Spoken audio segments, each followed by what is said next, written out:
Welcome back, everybody. Good afternoon. Good afternoon. Welcome back. Good afternoon. Good afternoon. Welcome back, everybody. Welcome back.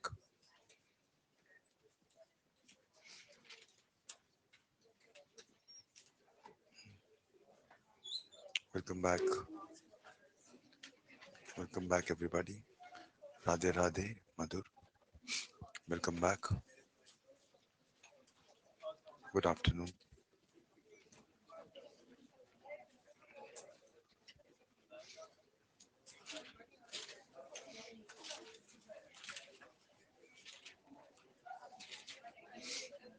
Suresh, that would also come under uh, under the E, electronic evidence.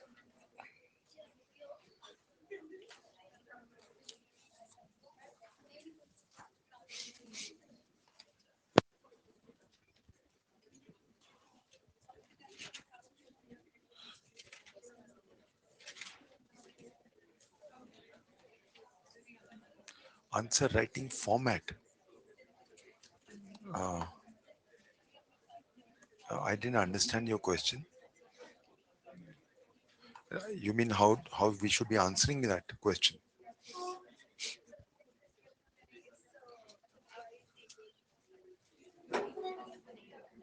No, notebook में बनाइए अपना. Bare will be too कम जगह है. Okay.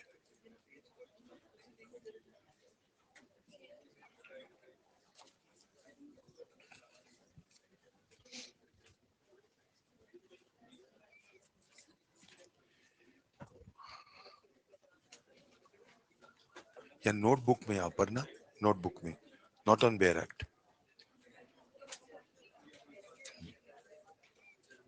As in when I frame the questions, I'll be telling you, Neeraj.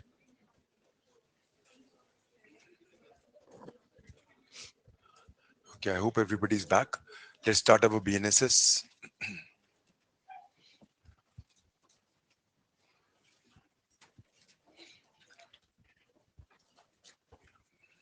Yesterday we had finished the definitions and we had gone to discuss each and every aspect.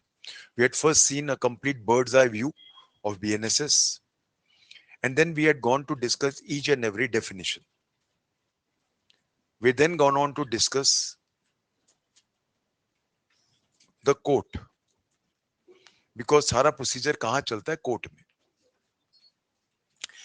Court की जब मैं बात करता हूं तो criminal court कौन से है? This is the first question which arises. Which are the criminal courts? Title of section 6 is classes of criminal courts. Criminal courts वो हैं जो ट्राई कर सकते हैं. So you know the mains का क्वेश्चन आपका बनता है, which classes of courts can try offenses? So for this purpose you have to straight away go to section 6.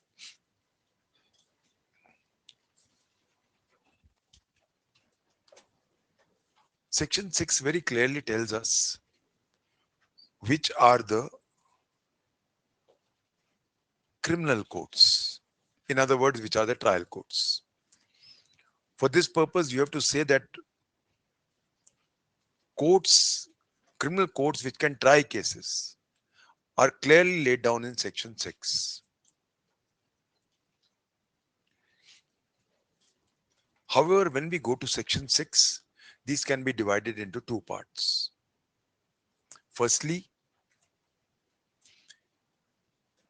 criminal courts of judicial officers and criminal courts of executive magistrates. और यहां पे ये चीज clear करनी जरूरी है that the biggest problem of 1898 code was that there was no distinction between the powers of judiciary and executive. It was section 6 of the erstwhile CRPC which clearly delineated judicial courts from executive magistrate courts. And the same delineation has been carried forward in BNSS. Broadly speaking, if we go to the definitions given in section 6, the High Court is the highest trial court. अब फिर brackets में लिख देना not the Supreme Court. और उसके बाद you have to discuss, जो मैंने कल डिस्कस किया था, the High Court being a trial court has an extraordinary original jurisdiction. And then you have to discuss section 447 BNSS. That as per 447 BNSS, the High Court shall try only those cases which it takes from the lower courts, which it withdraws from any lower court.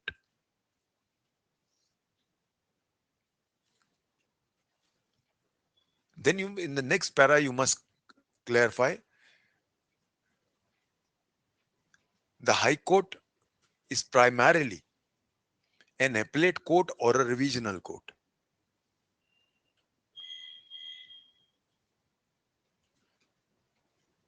And despite the fact that High Court is a trial court but having an extraordinary original jurisdiction, that is why the schedule does not show any offense triable by High Court.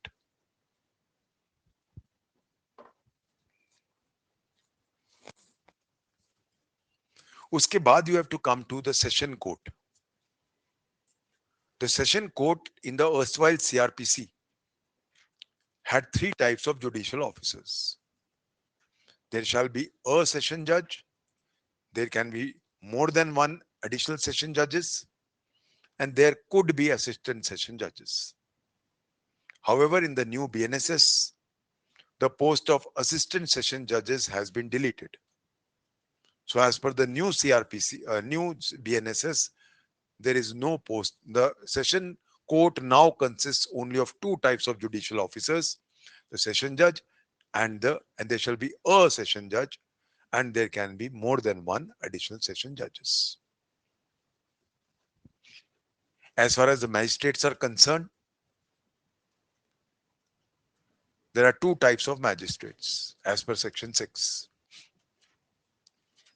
Judicial magistrate first class and judicial magistrate second class.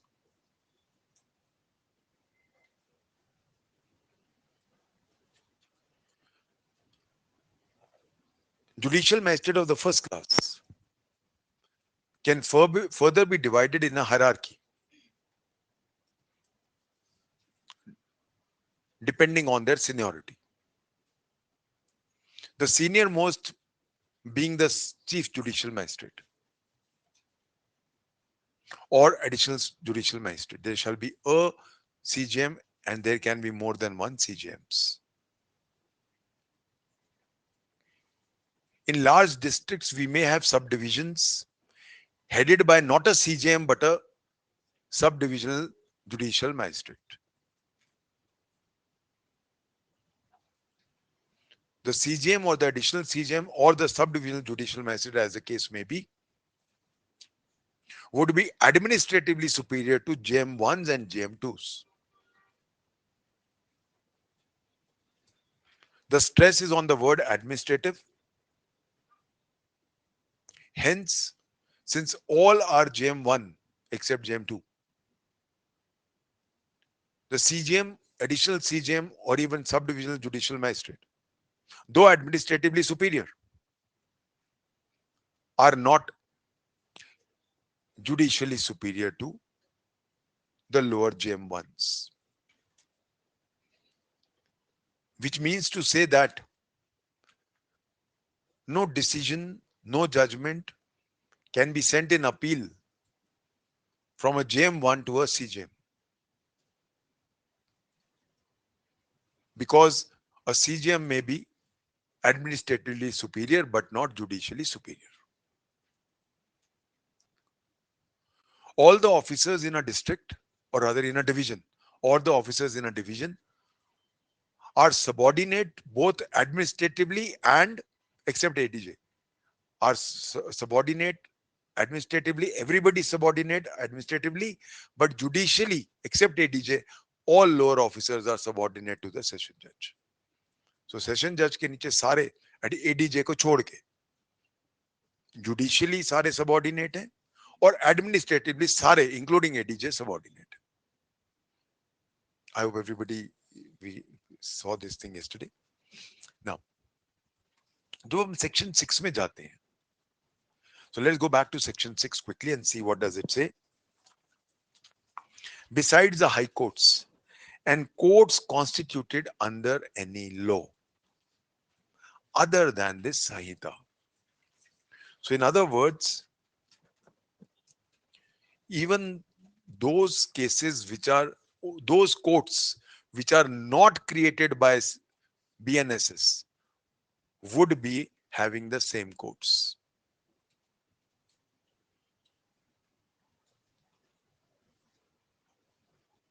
So one thing we must remember, there are three types of trial courts. A, High Court, but then extraordinary jurisdiction. Second, courts created otherwise than BNSS. And third, courts created by BNSS. तीन तरह के courts हैं. इस तरह से इसका जवाब देना.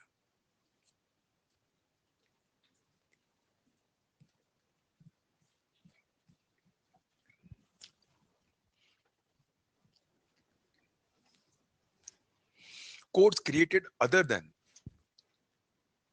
make simple example at JJ Act, children's courts. Children courts are not created by BNSS, but they are courts.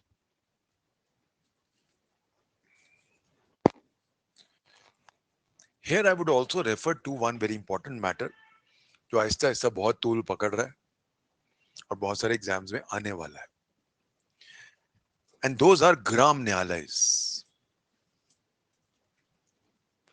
Gram न्यायालयs are also न्यायालयs created not by BNSS. So मैं जल्दी से ग्राम न्यायालय के बारे में बता दूं because I have a gut feeling कि ये क्वेश्चन आएंगे आने वाले दिनों में, because Supreme Court is harping a lot on ग्राम न्यायालयs.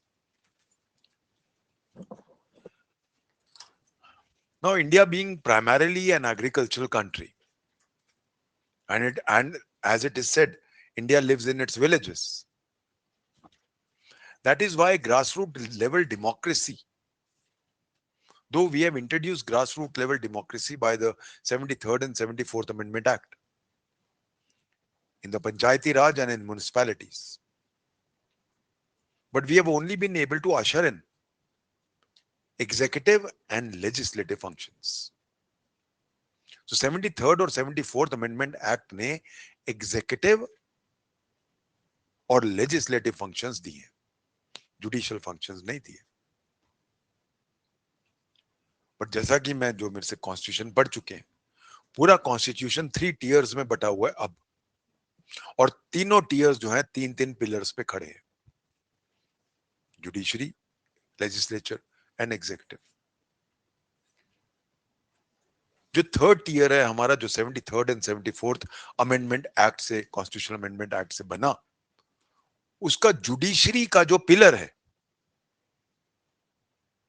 वो एक नेचुरल कॉरोलरी है डेमोक्रेटिक डिसेंट्रलाइजेशन की,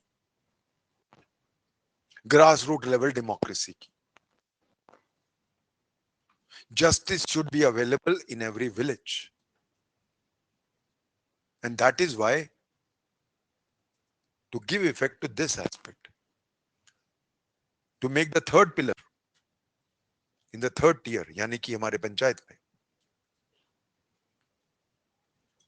we have the Gram Nyalay Act 2008.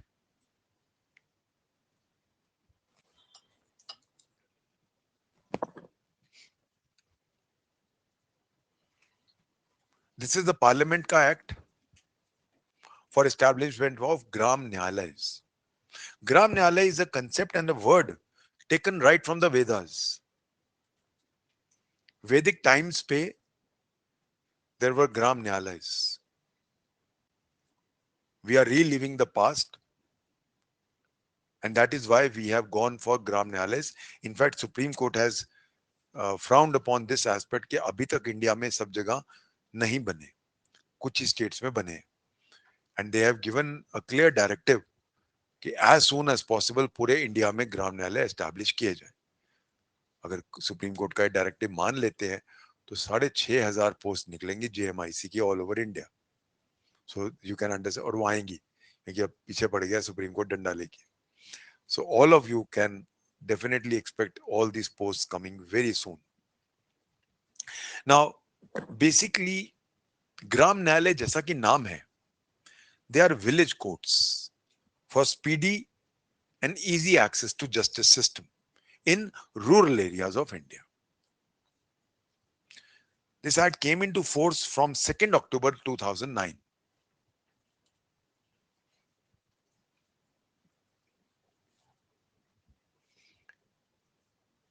Those are 23 तक 476 gram nyayalayas in 15 states had been notified. ग्राम न्यायालय का कंसेप्ट जो था वो पहली बार 114th लॉ कमीशन ने सजेस्ट किया था.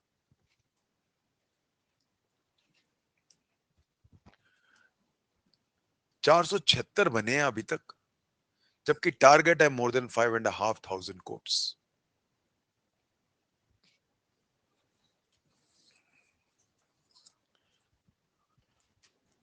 Supreme Court in various judgments has directed the states to set up Gram Nyayalayas as soon as possible.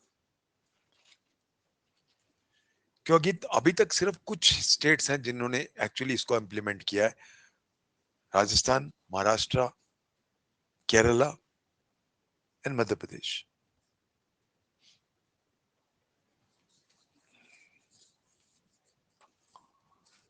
इसको इंप्लीमेंट करने के लिए पीआईएल भी डाली गई है, National Federation of Societies for Fast justice,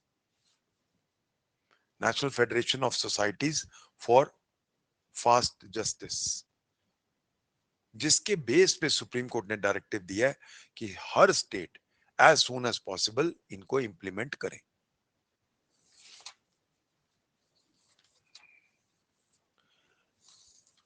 What are the basic features of a Gram Nyayalaya? I won't be surprise अगर ये क्वेश्चन आपके मेंस में आ जाए, बिकॉज जैसा कि मैंने बोला आजकल बहुत हॉट टॉपिक है ये। ग्राम न्यायालय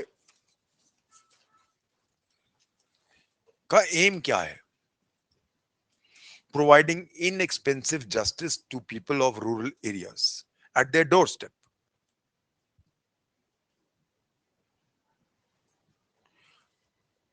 ग्राम न्यायालय जो होगा, that shall be a court of JMIC, judicial magistrate first class का कोर्ट होगा ये। प्रिजाइडिंग ऑफिसर का नाम होगा न्यायाधिकारी, so I will meet you as न्यायाधिकारीज, and these shall be appointed by the state government in consultation with the high court.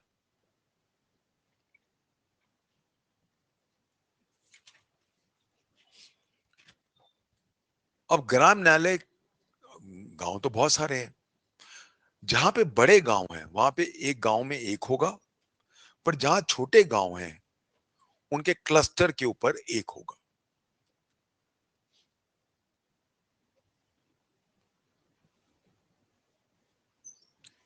जो भी इनके न्यायाधिकारी हैं, they will be strictly judicial officers having the same salary as other JMICs, and they can be transferable from Gram Nyalay to other posts also. ग्राम न्यायालय एक mobile court होगा, जरूरी नहीं है कि एक ही जगह लगेगा, इधर से उधर भी जा सकता है, and it will have the powers of both criminal and civil courts.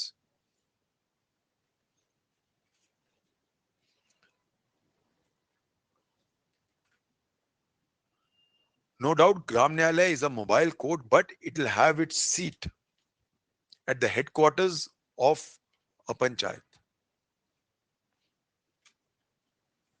तो सीट तो होगी इसकी पंचायत घर में, but they will keep on roaming, they will go to villages, वहां पे जाके डिस्पोजल करेंगे केसेस का। सो गांव गांव जाके जहां पे क्लस्टर है वो they will move around and then dispose of the cases. कौन से केसेस करेंगे?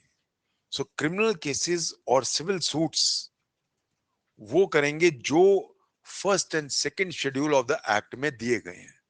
So all those matters which have been listed in the first schedule and the second schedule, वो वाले matters एक न्यायाधिकारी डील कर सकता है।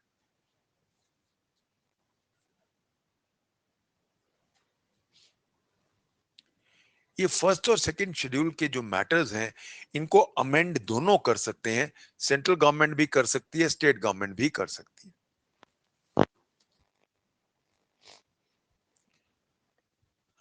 ग्राम न्यायालय में जो प्रोसीजर होगा क्रिमिनल लॉ में वो समरी ट्रायल का होगा। सो एक ही टाइप का ट्रायल चलेगा, वो होगा समरी ट्रायल।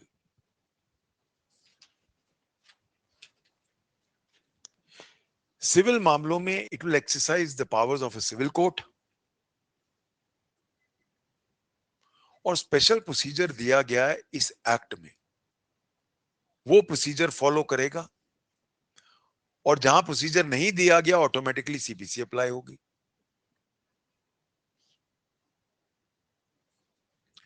हाउएवर जो जोर होगा सिविल केसेस में वो होगा एडीआर पे, और एडीआर में भी कंसिलिएशन एंड मीडिएशन पे। और इसीलिए वो कंसिलिएटर्स अपॉइंट करके उनकी सर्विसेज ले सकता है।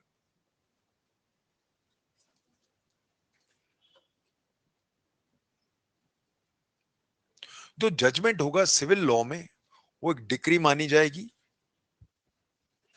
सो the judgement would be followed by a decree,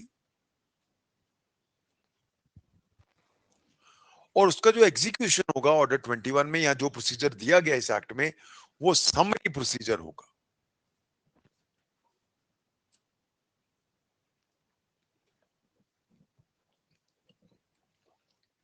now very important aspect, ग्राम न्यायालय shall not be bound by the strict principles of Indian Evidence Act, यानी बीएसए अप्लाई नहीं करेगा। तो वहां क्या अप्लाई करेगा? Rules of natural justice.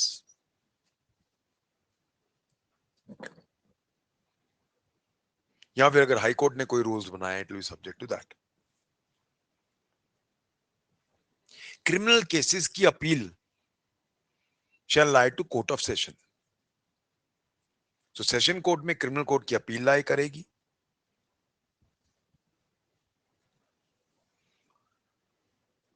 जिसका भी टाइम पीरियड दिया गया, that means session court must hear and dispose it of with in 6 months from date of filing of the appeal. 6 महीने के अंदर अंदर उसका निपटारा करेगी।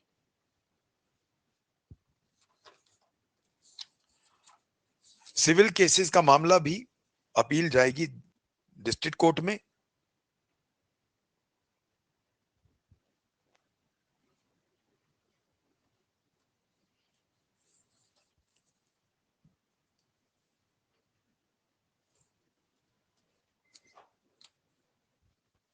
जो भी टाइम फ्रेम के अंदर अंदर खत्म की जाएगी।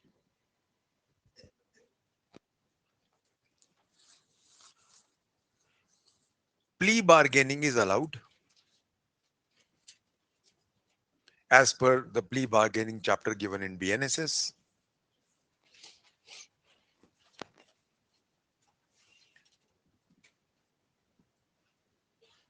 ग्राम न्यायालय सिविल लॉ में स्पेशल प्रोसीजर्स बना के उसको फॉलो कर सकती है। यानी जो टाइट रूल्स हैं सीपीसी के, उनको तोड़ सकती है। दोनों जो हमारे केसेस हैं वो डे टू डे प्रोसीडिंग्स होंगी, लिमिटेड एडजर्नमेंट्स होंगी, और सिविल सूट्स 6 महीने के अंदर अंदर खत्म करने।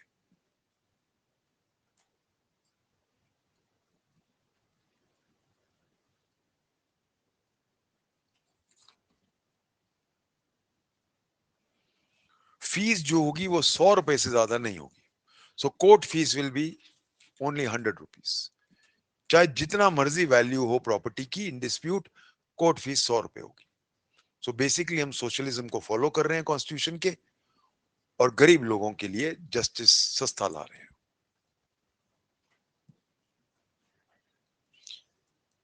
पेक्यूनरी जुरिस्डिक्शन इनका कितना होगा वो high courts by rules determine करेंगी।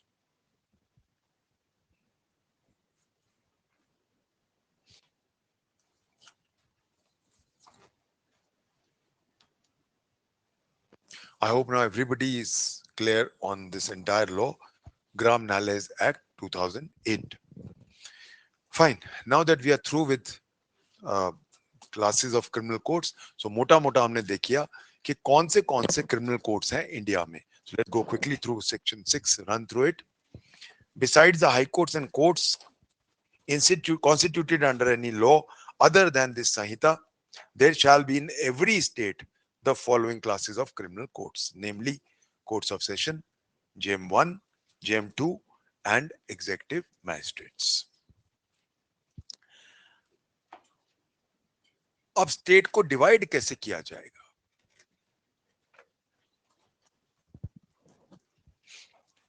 Administratively, the whole country is divided into states, and each state is divided into districts, and each district is divided into subdivisions, and subdivisions are further divided into tehsils, और फिर तहसील्स में गांव आ जाते हैं। तो हमारे courts, criminal courts का territorial jurisdiction क्या होगा?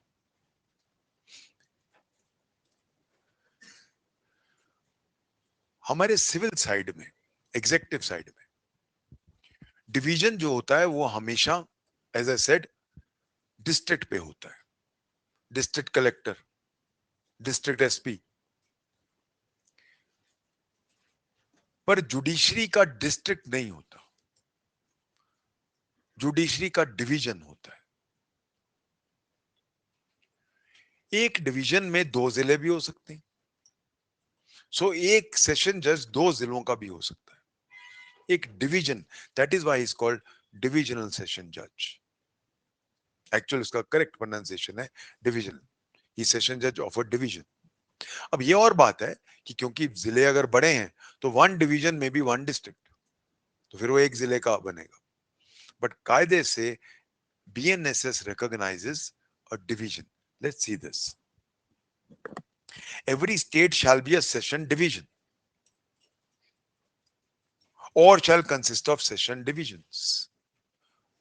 पूरी स्टेट, जैसे कि छोटी सी कोई स्टेट हो, सिक्किम, उसमें 2 ही सिर्फ जिले हैं, तो उसीलिए अब वहां पे 4 डिस्ट्रिक्ट्स हैं, east, west, north and south, पर सेशन कोर्ट 2 ही है। वहां पे ईस्ट एंड वेस्ट एक डिवीजन है, नॉर्थ एंड साउथ एक डिवीजन है। पर जब पब्लिक बहुत कम थी वहां, एक ही सेशन जज था पूरी स्टेट में, तो फिर division was the complete state. यही चीज यहां क्लियर की गई है कि पूरी स्टेट एक डिवीजन हो सकती है या स्टेट डिविजन्स में बांटी जा सकती है। So every state shall be a session division or shall consist of sessions divisions, and each session division shall for the purposes of this Samhita be a district or more than 1 districts. तो वो संहिता के लिए एक district हो सकती है, यानी कि 1.5 डिस्ट्रिक्ट नहीं होगी, नहीं तो फिर कंफ्यूजन हो जाएगा।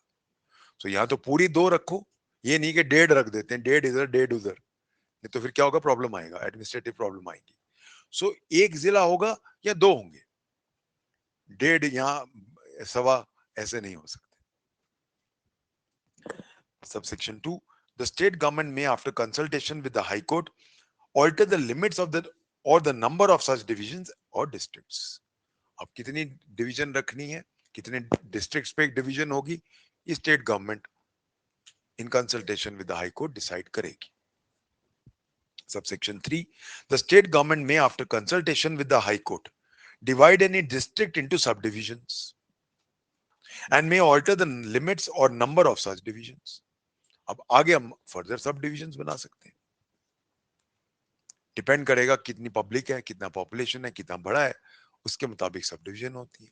सी मोस्टली क्या होता है कि amount of the total number of population is a determinant.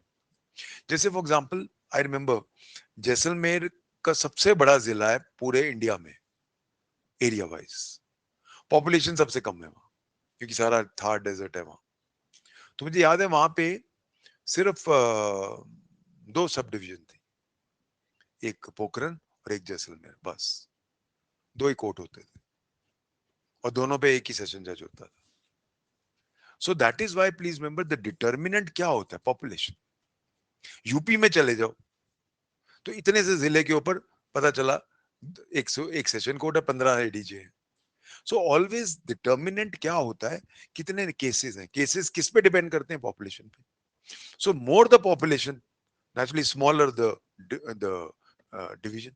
तो एक जिले, खैर एक जिले से छोटी तो डिवीजन नहीं होती, बिकॉज ऊपर लिख दिया division shell consist of a district और डिस्ट्रिक्ट्स। सो एक डिस्ट्रिक्ट से कम नहीं हो सकती, ये प्रीलिम्स का क्वेश्चन है। डिवीजन एक डिस्ट्रिक्ट से कम नहीं हो सकती, पर फिर अगर एक से ज्यादा है तो पूरी डिस्ट्रिक्ट होगी दूसरी, 1.5 नहीं हो सकती। या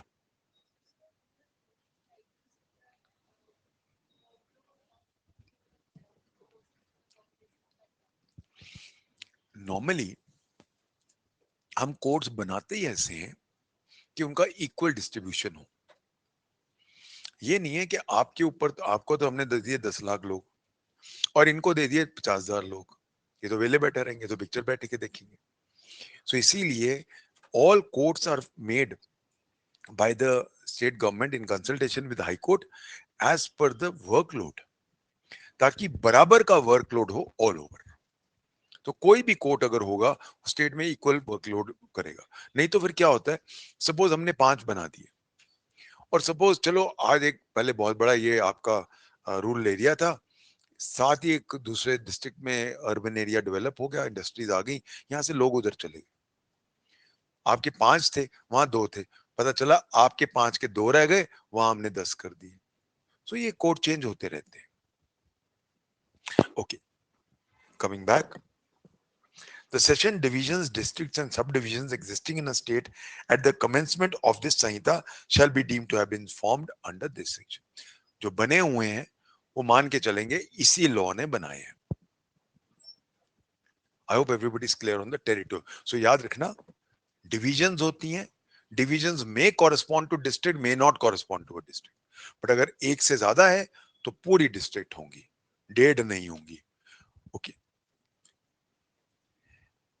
जो पिछली बार सीआरपीसी में सेक्शन 8 था वो डिलीट कर दिया गया। मेट्रोपॉलिटन मैजिस्ट्रेट्स अब नहीं है। We had many sections on metropolitan magistrates, chief metropolitan magistrate, वो डिलीट कर दी गई। सो अब मेट्रोपॉलिटन मैजिस्ट्रेट नाम की चीज बीएनएसएस में नहीं है। तो सेक्शन 8 जो था वो अब रिडंडेंट हो गया, यहां पे है ही नहीं, we don't have.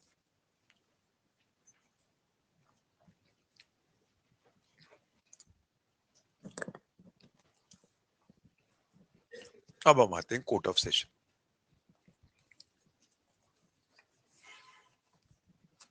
Court of session के अंदर पहले 3 तरह के ऑफिसर होते थे, अ सेशन जज, वन और मोर एडीजेस एंड वन और मोर असिस्टेंट सेशन जजेस। तो पहला सीआरपीसी 1973 के मुताबिक session court had 3 types of judicial officers. Session जज और एडिशनल सेशन जज की पावर सेम है, जुडिशियल पावर सेम है, सिर्फ एडमिनिस्ट्रेटिवली इंफीरियर है। बट असिस्टेंट सेशन जज की पावर थी सिर्फ 10 साल की सजा। वो ना लाइफ इंप्रिजनमेंट दे सकता था ना डेथ पेनल्टी दे सकता था, पर कहलाता था सेशन जज। असिस्टेंट सेशन जज has been deleted in BNSS. तो दूसरा डिलीशन हो गया, असिस्टेंट सेशन जज अब नहीं है, कोई पोस्ट ही नहीं है एज पर बीएनएसएस। तो आज के दिन में कोर्ट ऑफ सेशन में कौन कौन है, let's see this. The state government shell establish a court of session for every sessions division. As we have just read, division may be one district or more than one district. Every court of session shall be presided over by a judge to be appointed by the High Court. A judge, एक जज होगा हर division का head, her court of session का head, जिसको high court appoint करेगी। अब ये question 2-3 बार exam में भी आ गया, प्लीज ध्यान रखिएगा।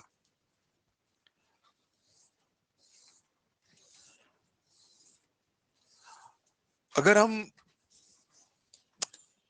जाते हैं टू द कॉन्स्टिट्यूशन, आर्टिकल 233 कहता है that the session judge shall be appointed by the governor. और यहां ये सीआरपीसी, यहां अब बीएनएसएस कह रहा है he shall be appointed by the high court. बहुत बड़ी कंट्रोवर्सी आ गई। How can statute go against the constitution? ये कंट्रोवर्सी आई एक जजमेंट में, State of Assam versus Ranga Mohammad. State of Assam versus Ranga Mohammad, 1967 Supreme court.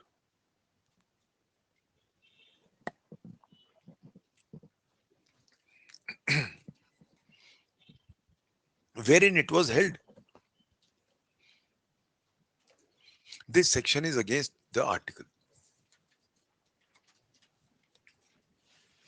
इस सेक्शन को ठीक करने के लिए इसी सेक्शन में एक्सप्लेनेशन डाला गया. So to set right the anomaly created by State of Assam versus Ranga Mohammed, 1967 Supreme Court, explanation was added in this section. So let's go to the explanation. For the purposes of this Samhita, appointment does not include the first appointment, posting or promotion of a person by the government to any service or post in connection with the affairs of the union or of a state. Under any law, such appointment, posting or promotion is required to be made by the government. यानी कि जो हम अभी यहाँ appointment promotion की बात कर रहे हैं या ट्रांसफर की बात कर रहे हैं, वो पहली प्रमोशन पहली अपॉइंटमेंट की बात नहीं कर रहे हैं, क्योंकि पहली अपॉइंटमेंट पहला promotion will be as per article 233. बाद वाली जो प्रमोशंस हैं, बाद वाली जो ट्रांसफर्स हैं, वो हाई कोर्ट करेगा. सो इस एक्सप्लेनेशन ने इस एनोमली को ठीक कर दिया. So now it is in consonance with the constitution. So जो लिखा है, every court of session shall be presided over by जज to be appointed by the High Court, not in the first posting. So उसका पहला promotion, पहला posting, पहला transfer वो governor करेगा, बाद में सब कुछ जो है वो हाई कोर्ट करेगा. इसीलिए रंगा मोहम्मद की वजह से ये एक्सप्लेनेशन डालना पड़ा.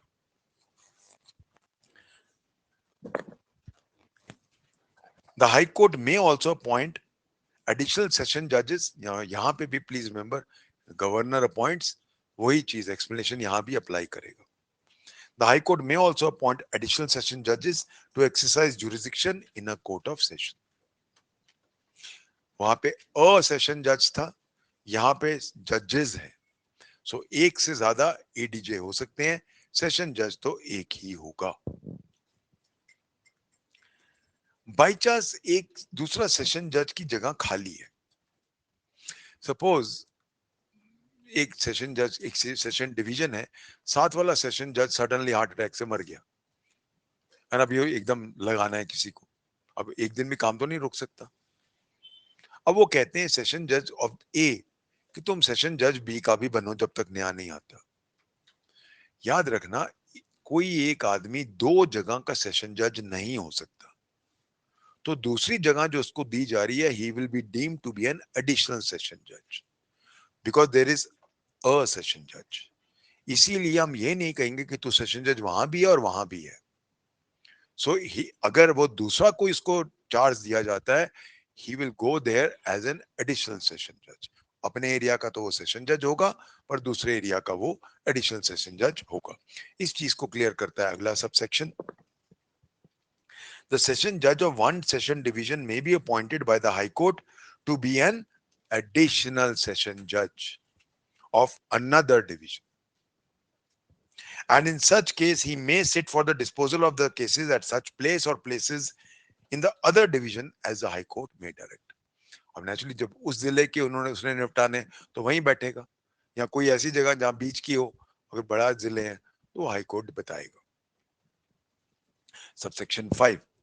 Where the office of the session judge is vacant, the High Court may make arrangements for the disposal of any urgent application which is or may be made or pending before such court of session by an additional session judge, or if there is no additional session judge, by a CJM in the session division. Suppose session judge नहीं है, कोई बहुत important मामला आ गया, bell का मामला आ गया, मेरी राइट टू लाइफ है उसमें एंड लिबर्टी है, तो फिर वो एडिशनल सेशन जज उसको निपटा सकता है. सपोज दोनों नहीं है, फिर मामला तो नहीं रुकेगा कि जी हम क्या करें, टीचर वो है नहीं, बैठो जेल में. नहीं, my fundamental rights can't be infringed. So that is why CGM will then dispose of that matter. And please remember, जहां CGM उसको डिटरमिन करता है मामला, वो सेशन कोर्ट ही डीम किया जाएगा. कल को हम ये नहीं कह सकते ये तो CGM का आदेश था. नहीं, जब कोई दोनों नहीं हो और CGM कोई मामला डिटरमिन कर रहा है, तो वो सेशन कोर्ट, सेशन जज का ही मामला माना जाएगा. And every such judge or magistrate shall have jurisdiction to deal with any such application. So deemed jurisdiction session का होता है एक CJM का. ये क्वेश्चन आपकी इंटरव्यू में आ सकता है. Under what circumstances can a deemed jurisdiction of a session judge be granted to a CJM? उसका आंसर यहाँ है. Next, subsection 6. The Court of Session shall ordinarily hold its sitting at such place or places as the High Court may by notification specify. But in any particular case, the Court of Session is of opinion that it will tend to be general convenience of the parties and witnesses to hold its sitting at any other place in the session division, it may, with the consent of the prosecution and the accused. ये question prelims का question है, interview का question है, ध्यान रखिए. And sit at that place for the disposal of the case or examination of any witnesses therein. Normally session जज बैठेगा जहां उसकी सीट है, बट अगर कोई ऐसा सिचुएशन आती है that it is more convenient to hold the court somewhere else. Somewhere else क्या हो सकता है? एक जेल भी हो सकती है. Indira Gandhi murder case Kehar Singh versus union of India, उसमें यह मामला आया. For many reasons, Keir Singh was not to be taken out from jail to the court क्योंकि खतरा था. तो कोर्ट जेल में चली गई and the proceedings were conducted in the jail. तो क्वेश्चन उठा सुप्रीम कोर्ट के सामने केयर सिंह वाले मामले में, can a session court sit in a jail? They said why not. ये सेक्शन अलाउ करता है. एक और केस था जो मेरे अपने साथ हुआ था. I remember, you know, there was a sati case Deorala में हुआ था जहां पे रूप कंवर ने अपने आप को आग लगा ली थी. And it became a huge international matter. India की नाक भी बहुत कटी कि इंडिया अभी भी बहुत प्रिमिटिव है. तो क्योंकि इतना बड़ा सनसनीखेज मामला था, उसी की वजह से सती एक्ट भी पास हुआ. And it was a session tribal case. Naturally लड़की बेचारी मरी थी. Now there were about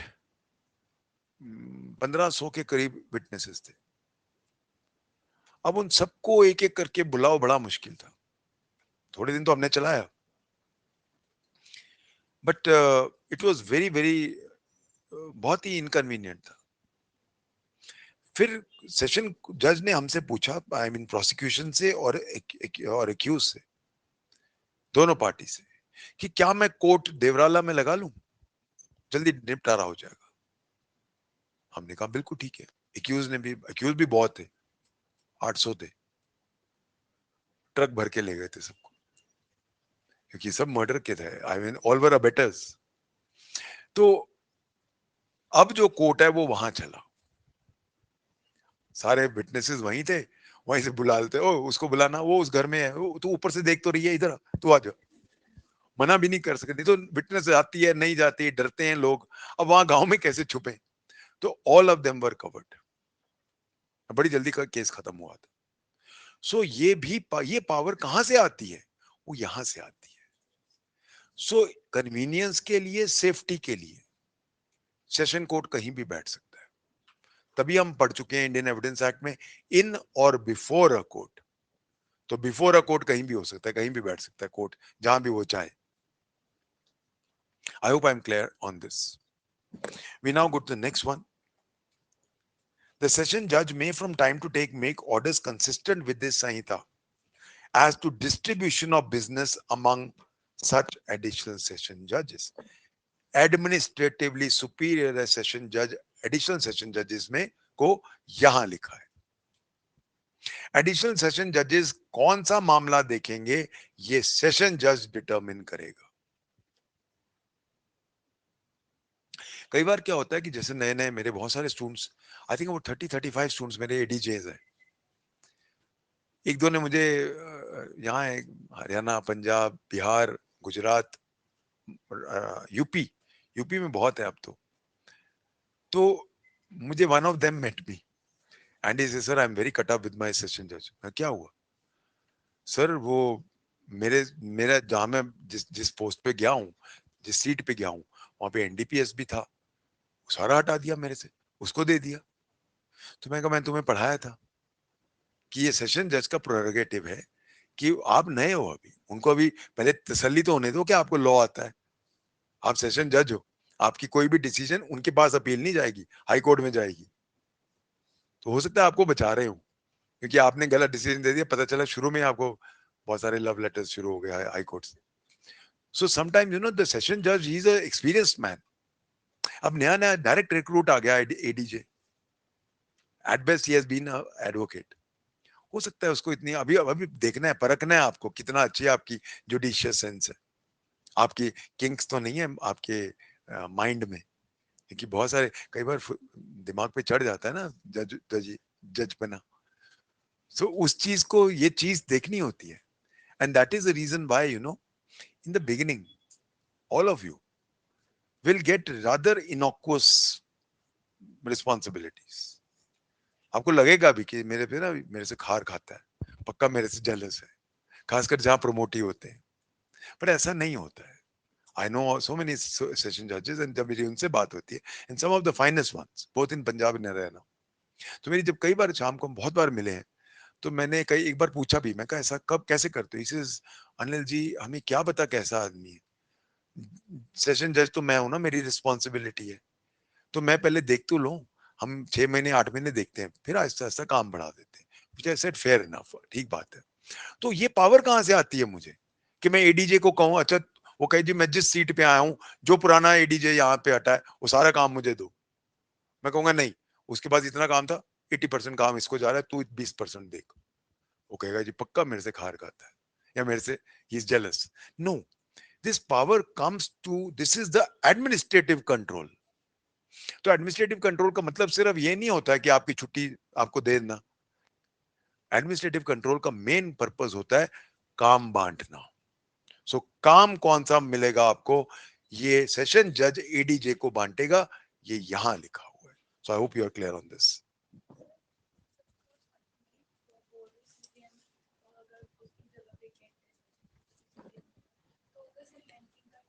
sentence नहीं करता, see only those matters which are urgent. नहीं, सी नॉर्मली क्या होता है, नो नो सेंटेंसिंग वगैरह नहीं करता वो। ये थोड़ा ना है कि पूरा ट्रायल हो गया, 3 साल हो गए, कोई सेशन जज ही नहीं आ रहा ऐसा थोड़ा ना। कहीं मैक्सिमम क्या होता है, हफ्ता 10 दिन कई बार हो जाता है मैक्सिमम, वो भी नहीं होता, पहले ही लगाया। पर क्या होता है, अब जैसे अभी मार्च आ रहा है, अभी ट्रांसफर्स होंगे सारे, तो जब ट्रांसफर्स होते हैं तो आपको 7 दिन का टाइम देते हैं, 3 दिन का टाइम देते हैं कि आप इतने दिन में ज्वाइन कर लो। वो 3 दिन नहीं लेके, वो बीमार हो गया या हो गई, वो कहता है जी 3 दिन और लेट ज्वाइन कर रहा हूँ। अब बाई चांस एडीजे नहीं है वहां, या एडीजे भी ट्रांसफर हो गया, अब कोई भी नहीं है, अब बेल मैटर्स हैं या इमीडिएट मैटर्स हैं, वो urgent, only urgent applications. Okay, we now go on to subsection 8. The session judge may also make provision for the disposal of any urgent application in the eve of his absence or inability to act by an additional session judge, and if there be no additional session judge, by a CJM. तो ये सिर्फ ये CJM वाला जो angle है या ADJ का angle है, सिर्फ तभी नहीं आता कि वो एब्सेंट है, मतलब वो है ही नहीं। Even when he is, suppose he is going on a training, तो वो ये कह सकता है कि मेरा इस 1 महीने की ट्रेनिंग में जा रहा हूं, मेरा काम एडिशनल सेशन जज देखेगा। या बाई चांस दोनों की ट्रेनिंग इकट्ठी आ गई तो हमारा काम अब, पर only urgent matters, no CJM is going to hold. हाँ, विटनेस को सुन सकता है, he can continue with the trial, but not definitely। जैसे फॉर एग्जांपल जजमेंट पास करना आ रहा है, वो महीने में कहां जा रहा है, सो इतना आपको क्या जल्दी पड़ी है। So that is the reason why we also understand that these are only urgent matters which can't be delayed, उन मामलों को सिर्फ डील करता है। सो दोनों की पावर है। सो अगर वो पोस्टेड नहीं है तब भी आ सकता है, और अगर वो हो तब भी वो अपनी डेलीगेट कर सकता है पावर। अगर वो है नहीं, छुट्टी पे जा रहा है, बीमार हो गया या ट्रेनिंग पे है, व्हाटएवर बी द रीजन। अब हम आते हैं जुडिशियल मैजिस्ट्रेट्स की कोर्ट्स पे। In every district there shall be established as many courts of judicial magistrates of the first class and of the second class, and at such places as state government may, after consultation with the high court, by notification specify. So कितने और कहां, ये state government तय करेगी इन consultation with high court.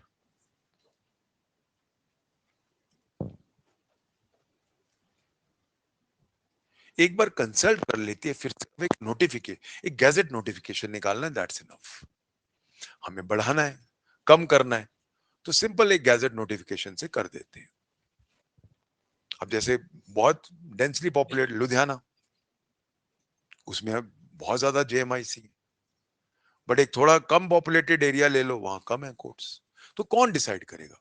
State government decide करेगी इन consultation with the High court. दोनों actually, home secretary और registrar जो होते हैं, दोनों आपस में डिसाइड करते हैं। फिर ये फुल कोर्ट जो होता है हाई कोर्ट का, वो उसमें मोहर लगाता है, और फिर फाइनली स्टेट गवर्नमेंट इसको अंजाम में लाती है। Provided that the state government may, after consultation with the High Court, establish for any local area one or more special courts of judicial magistrate of first class or second class to try any particular case or particular class of cases. And where any special court is established, no other court of magistrate in the local area shall have jurisdiction to try any case or class of cases for the trial for which special court of judicial magistrate has been established. कई बार क्या होता है कि हमें एक मामले पे अलग सुनवाई करनी है। For example I tell you, I give an example. जब नया नया प्रिवेंशन ऑफ नहीं, protection of civil rights act आया था, मतलब अमेंड हुआ था, पहले SC/ST एक्ट था, उसके बाद ये जब अमेंड हुआ, तो उसमें अब ये ट्राइबल हो गया मैजिस्ट्रेट से, और बहुत स्ट्रिक्ट हो गया था। तो उन्होंने फिर क्या किया कि अब ऑलरेडी कोर्ट्स के पास बहुत बहुत सारा ये था, बहुत वर्कलोड था। सो व्हाट दे डिसाइडेड कि जो ये मामले हैं, क्योंकि प्रोटेक्शन ऑफ सिविल राइट्स है, SC/ST का मामला है, और अब ये DSP इसको इन्वेस्टिगेट करेगा वगैरह, बहुत स्ट्रिंजेंट है, उसके लिए स्पेशल कोर्ट्स बना दो, और उनको हम जिले वाइज नहीं बनाएंगे, 3 जिलों पे एक बना देंगे। ये तो है नहीं कि रोज होते हैं, हर जगह होते हैं, तो मैक्सिमम जिले में कितने हो जाएंगे? 50 केस, तो एक जगह जाएंगे। तो as a result when it started they made it one special court in 3 districts. ऐसे करते करते 10-12 कोर्ट बन गए। एक साल के बाद रियलाइज हुआ कि इतने केसेस नहीं आते। पहले साल तो बहुत आए, फिर आहिस्ते आहिस्ते कम हो गए। जब इलेक्शन आते हैं तो बढ़ जाते थे, इलेक्शन खत्म होते कम हो जाते थे। So as a result then they decided कि 3 तो बहुत ज्यादा है, 3 डिस्ट्रिक्ट पे एक काम करते हैं, 10 डिस्ट्रिक्ट पे एक कर देते हैं। और फाइनली जब और भी कम हो गए, उन्होंने कहा एक काम करते हैं, स्टेट में एक ही कर देते हैं, और फिर एक ही रह गया। So special courts are to cater to a special case. For example कोई टेररिज्म का केस है, फॉर एग्जाम्पल अफजल गुरु का केस था, वो एक स्पेशल केस था, वो स्पेशल कोर्ट था उसका, या स्पेशल केस या class of cases. For example जो बेअदबी का मामला हुआ, उस बेअदबी के मामले, it was naturally very very hurtful for many people. So I mean not only Sikh, हिंदुओं के लिए भी बहुत ही हर्टफुल था। तो एज ए रिजल्ट उसके लिए it was proposed at that time, और शायद ये भी एक रीजन रहा उनकी प्रॉब्लम का, कि एक आप स्पेशल कोर्ट बना दो, वो इसी चीज को डील करे, जल्दी जल्दी खत्म करे।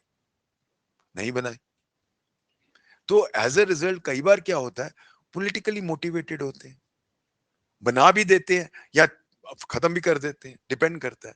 सो एक केस के लिए या क्लास ऑफ केसेस के लिए हम एक स्पेशल मैजिस्ट्रेट की कोर्ट बना सकते हैं। सिमिलरली स्पेशल कोर्ट हम सेशन के भी बना सकते हैं, जैसे CBI का कोर्ट वो सेशन का कोर्ट होता है, या SC/ST के जो कोर्ट्स है वो स्पेशल, वो CBI वो सेशन के कोर्ट होते हैं। तो हम स्पेशल कोर्ट हमेशा एक केस के लिए या एक क्लास ऑफ केसेस के लिए स्पेशल बनाते हैं। I hope every, but naturally जब हम एक स्पेशल केस कोर्ट बना दिया, अब बाकी कोर्ट्स को हम अलाउ नहीं करेंगे वो केस लेने के।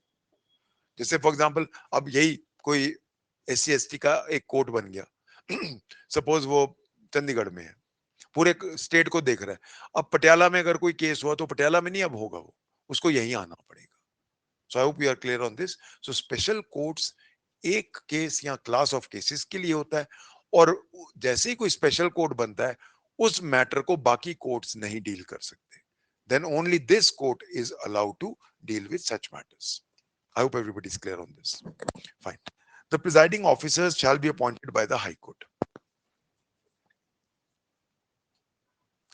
The High Court may, whenever it appears to be expedient or necessary, confer the power of a judicial magistrate of the first class or second class on any member of the judicial service of the state functioning as a judge in a civil court.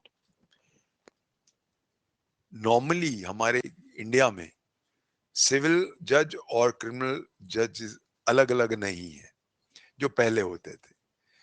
अब ये मोर or less redundant है, क्योंकि जो जेएमआईसी होता है वो civil जज भी होता है, तो ये चीज हम ना भी पढ़ें तब भी है, अंडरस्टूड है.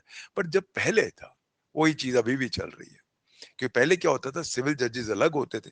फॉर एग्जाम्पल राजस्थान में सिविल जजेस मुंसिफ कोर्ट कहते हैं उसको, तो उनको वो अलग होते थे. तो पर अब वो फर्क खत्म होता जा रहा है, हर जगह यहाँ हो ही चुका है अब तक, बट ये चीज थी.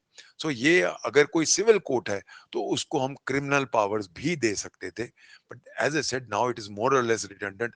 हर जगह जो भी जज बन रहा है वो दोनों पावर्स यूज एक्सरसाइज करता ही है. We now go to the next which is CJM and additional CJM.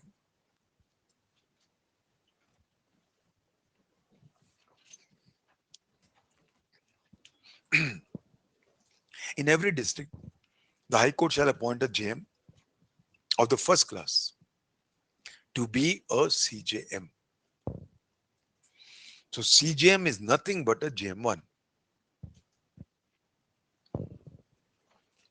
इसलिए यहां लिखना जरूरी था, और इस सब सेक्शन से हमें पता चल जाता है CJM is not judicially superior to JM1.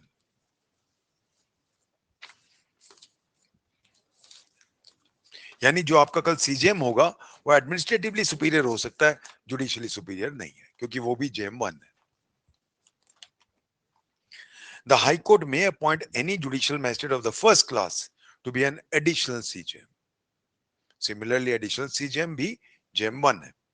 And such magistrate shall have all or any of the powers of the CJM under the Sanhita or under any law for the time being in force as the High Court may direct. Now, please remember, though he is JM1, no doubt he is administratively superior. He is a JM1 who has about 12 years of service. तो आपसे 12 साल senior है. However, having said this कि वो आपका judicially superior नहीं है, पर एक पावर उसकी सुपीरियर है आपसे, और वो है सेंटेंसिंग पावर. आपकी पावर है 3 साल की सजा देने की या 50,000 रुपए का फाइन देने की. उसकी पावर है 7 साल सजा देने की और अनलिमिटेड फाइन देने की. So sentencing power of a CJM is more than yours. Judicially superior नहीं है, दोनों JM1 है, इसलिए आपकी अपील उसके पास नहीं जाएगी, आपका रिवीजन भी उसके पास नहीं जाएगा. बट सपोज अब JM1 जो है वो इवन लाइफ इम्प्रिजनमेंट के केसेस ट्राई करता है जिसकी सजा लाइफ इम्प्रिजनमेंट है. For example 467 IPC, 409 IPC, life imprisonment tribal by first class magistrate. आपको लगता है कि इसमें सजा ज्यादा होनी चाहिए, आपकी सजा तो 3 साल है देने की पावर, आपको लगता है नहीं इसको ज्यादा होनी चाहिए, तो यही लॉ BNSS आपको अलाउ करता है कि आप ट्रायल के बाद सबमिट कर दो जजमेंट से पहले, नहीं तो फिर डबल चौपाटी हो जाएगा. तो आप जजमेंट से पहले CJM को भेज दो कि सर मैंने ट्रायल कर लिया, मुझे लगता है इसकी सजा ज्यादा होनी चाहिए, सर मैं आपको भेज रहा हूं. अब सजा वो 7 साल दे सकता है. इसको कहते हैं सबमिशन. याद रखना, सेशन कोर्ट को कमिटल, और इसको कमिटल वर्ड यूज नहीं होता, कमिटल सिर्फ सेशन है, इसको सबमिशन. कमिंग बैक, अब आ गया, ये तो था हमारा CJM और एडिशनल CJM. जहां सब डिविजन्स बड़ी हैं वहां पे सब divisional judicial magistrate. The High Court may designate any judicial magistrate of the first class in any subdivision as subdivisional judicial magistrate, SDJM, and relieve him of the responsibilities specified in this section as occasion requires. उसको जो भी हम चाहें, normally he's a mini CJM, चाहे वो CJM के under होता है, पर अपनी जगह तो बॉस है. तो वहां अगर आपको सपोज आपको सब डिवीजन में लग गए, बहुत बड़ा कोई जिला है, आपको छुट्टी चाहिए, तो आपको सीजीएम के पास जाने की जरूरत नहीं, ये एसडीजेएम दे देगा आपको. तो यहाँ आपका एडमिनिस्ट्रेटिव सुपीरियर आपका वहीं बैठा है. सो इसीलिए प्लीज मेंबर, पर ये भी जेएम वन ही है और ये सीजीएम नहीं है, इसलिए इसकी सेंटेंसिंग पावर 7 साल नहीं है. तो ये नहीं है कि आपका आप यहाँ इसको दे दो कि सर मैं तो कहा किया, आप सजादार नहीं, वो तो सीजीएम के पास ही जाएगी. पर जो अब फॉर एग्जाम्पल आपको काम बांटना है, वो भी ये बांट सकता है. So he is your administrative superior, though administrative superior also in limited sense. ज्यादातर मैंने नोट किया है काम तो सीजीएम ही बांटता है, बट छुट्टी छुट्टी ये आपका सब डिविजनल जुडिशियल मैजिस्ट्रेट करता है. और ये अनकॉमन नहीं है, क्योंकि sub divisional judicial magistrate CJM से जूनियर होता है. आप भी नए नए लगते हो, खासकर 1-2 साल कर चुके हो, आप में और उसमें 2-3 साल का फर्क होता है, बनती नहीं है.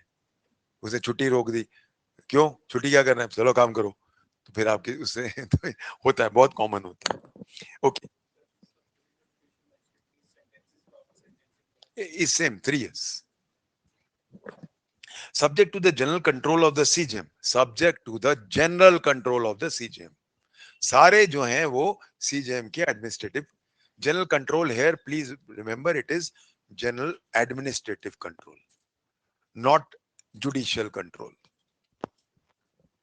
So subject to the general, I will use this word on my own, administrative control of the CJM, every subdivisional judicial magistrate shall also have and exercise such powers of supervision and control over the work of judicial magistrates other than additional chief judicial magistrates in the subdivision as the High Court may by general or special order specify in this behalf.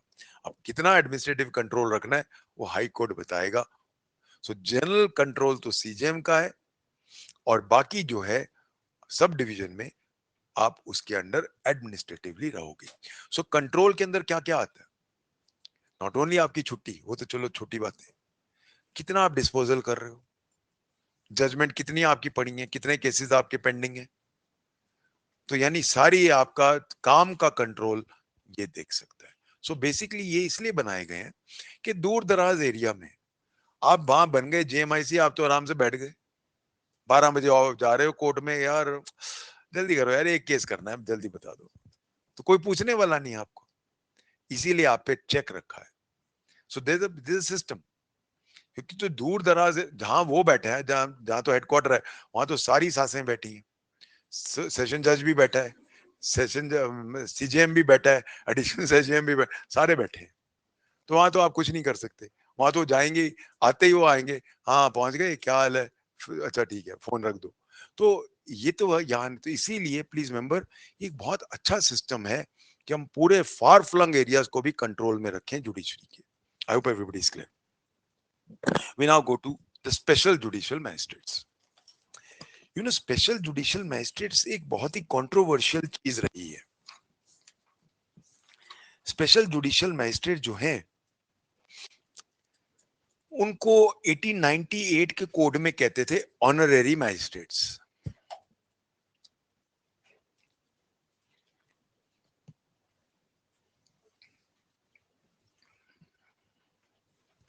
इनका कोई basis नहीं होता था, state government जिसको मर्जी चाहे तो बना सकती थी.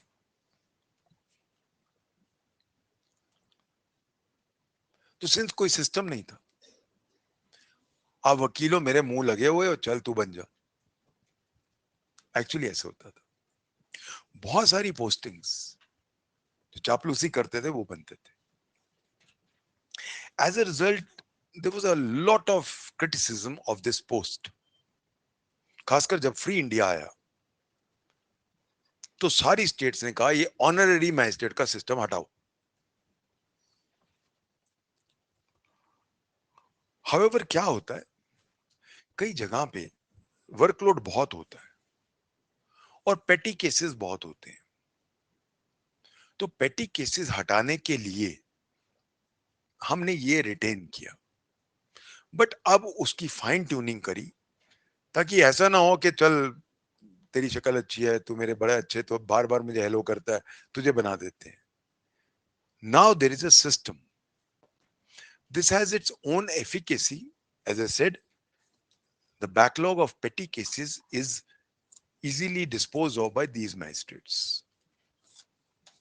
बट जैसा कि मैंने पहला बोला कि there was no qualification, I mean arbitrary appointments थी। अब जो ये सेक्शन बना है उसको काफी हद तक कंट्रोल किया है। Let's see this section, special judicial magistrates. This corresponds to section 13 CRPC.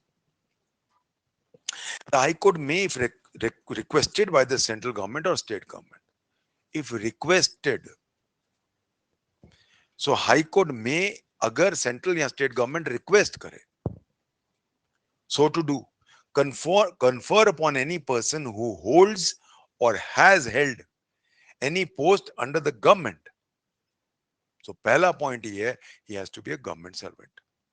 रात चलता आदमी नहीं उठा के हम बना सकते। So confer upon any person who holds or has held any post under the government all or any of the powers conferred or conferable by this Samhita on a judicial magistrate of the first class or second class. तो अब सरकार चाहे तो किसी भी ऐसे आदमी को जो गवर्नमेंट सर्वेंट है या रह चुका है, उसको कोई भी जुडिशियल मैजिस्ट्रेट की पूरी पावर दे दो या कुछ पावर दे दो, जो वो चाहे, in respect to a particular cases or to particular classes of cases. जहां एक्साइज एक्ट लागू हो गया, फॉर एग्जांपल बिहार में ड्राई डिक्लेयर कर दिया, या जैसे गुजरात में, तो जब नया नया आप डिक्लेयर करते हो तो दारू से तो हटते नहीं लोग, तो फटाफट फिर सारे लोग केसेस आ जाते हैं। अब सोचो आप जज हो, रोज आपकी कॉज लिस्ट 150 केसेस की है, अब 100 केस रोज के एक्साइज के आने शुरू हो गए, रोज दारू पकड़ रही है पुलिस, तो पागल हो जाओगे आप तो 250 केस निपटाने के। तो फिर हम क्या करेंगे, हम स्पेशल मैजिस्ट्रेट लगा देंगे सिर्फ एक्साइज केसेस को देखने के लिए। तो फिर सरकार क्या करती है, वो रिक्वेस्ट कर देती है कि जी एक अलग कोड बना दो जिसमें ये सिर्फ एक्साइज केसेस देखेंगे। और अब हम क्या करेंगे, ऐसे लोग रिटायर्ड जो अभी भी 1-2 साल में रिटायर हुए हैं उनको बुला लो, तो वो आर कॉम्पिटेंट, तो हम उनको बुला लेते हैं। इसी चीज को कवर किया गया, provided that no such power shall be conferred on a person unless he possesses such qualification or experience in relation to legal affairs as the High Court may by rules specify. अब arbitrary selection नहीं हो सकता, कितना experience है और उसकी qualification क्या है, हाई कोर्ट जो तय करेगी उसके मुताबिक ही स्पेशल। तो जो पहले ऑनररी मैजिस्ट्रेट्स शक्ल अच्छी है उस पर कर लेते थे, अब वो नहीं होगा। Such magistrates shall be called special judicial magistrates. ये आपका मेंस का क्वेश्चन है, ध्यान रखिएगा। Who are special judicial magistrates? How can they be appointed? Such magistrates shall be called special judicial magistrates and shall be appointed for such term not exceeding 1 year at a time. So 1 साल के बाद आप renew करना चाहो तो कर सकते हो कायदे से, क्योंकि हम हो सकता है रिटायर्ड हैं ये लोग, तो हमें, क्योंकि हम मान के चलते हैं 1 साल में तो खत्म कर ही देगा, तो 1 साल मैक्सिमम होगा। अगर 1 साल के बाद करना है तो वापस आपको बनाना पड़े, और ये जरूरी नहीं है कि वही आदमी को आप दोबारा 1 साल के बाद रखो, हो सकता है 1 साल के बाद आप दूसरे को ले आओ, वो मर्जी है आपकी।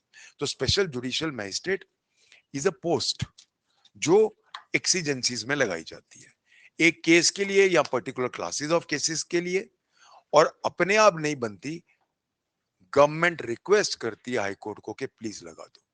उनके क्वालिफिकेशंस क्या होंगे जो हाई कोर्ट डिसाइड करेगी, एक्सपीरियंस क्या होगा हाई कोर्ट डिसाइड करेगी, उनकी अपॉइंटमेंट 1 साल के लिए होगी, अगर बढ़ाना है तो 1 साल के बाद रिन्यू करना पड़ेगा।